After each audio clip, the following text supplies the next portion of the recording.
आपने कोशिका विभाजन में पढ़े हुए प्रोफेज, मेटाफेज, एनाफेज और टेलोफेज। मैं यहां पे ड्यूरिंग डिवीजन, सेल डिवीजन के मेटाफेज की बात कर रहा हूं।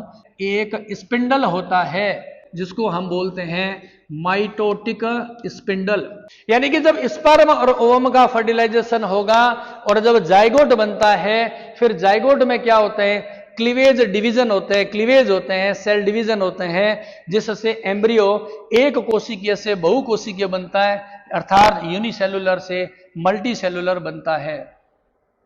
तो हमने कहा कि डिवीजन कैसे होता है।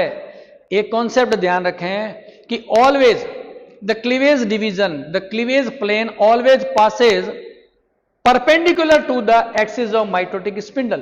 कहना क्या चाह रहा हूं, देखो ये जो माइटोटिक स्पिंडल है इसका एक्सिस कैसे है, इसका एक्सिस है इस तरीके से, ये इसका एक्सिस है, माइटोटिक स्पिंडल ऐसे खड़ा है।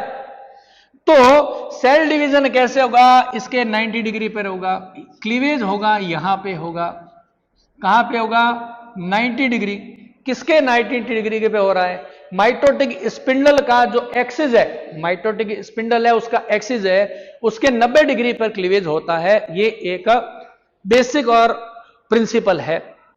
अब यहां पर क्या हो रहा है, इन दो कंडीशन में, डेक्स्ट्रल और सिनिस्ट्रल दोनों ही कंडीशन में जब प्रथम क्लीवेज डिवीजन होता है तो कहां वेरिएशन आता है, उस बात को समझना है। देखें अब मैं आपको यहां समझाता हूं। मैंने कहा इस जाइगोट में दो तरह के क्या है, जीन्स है, कैपिटल डी और स्मॉल डी। ये जो कैपिटल डी जीन है ये बनाएगी एक प्रोटीन। कैपिटल डी जीन जो कि डोमिनेंट है वो जीन क्या करेगी, एक प्रोटीन बनाएगी, और ये प्रोटीन क्या करेगी, किसका कंट्रोल करती है, ये प्रोटीन कंट्रोल करेगी ओरिएंटेशन ऑफ माइटोटिक स्पिंडल। ठीक है, हमने कहा कैपिटल डी जीन जो इस जाइगोट में कैपिटल डी जीन है वो एक प्रोटीन बनाती है जो डेक्स्ट्रल नेचर के लिए रेस्पॉन्सिबल है। तो वो क्या करेगी प्रोटीन, ये जो माइटोटिक स्पिंडल है इसका ओरिएंटेशन चेंज कर देगी।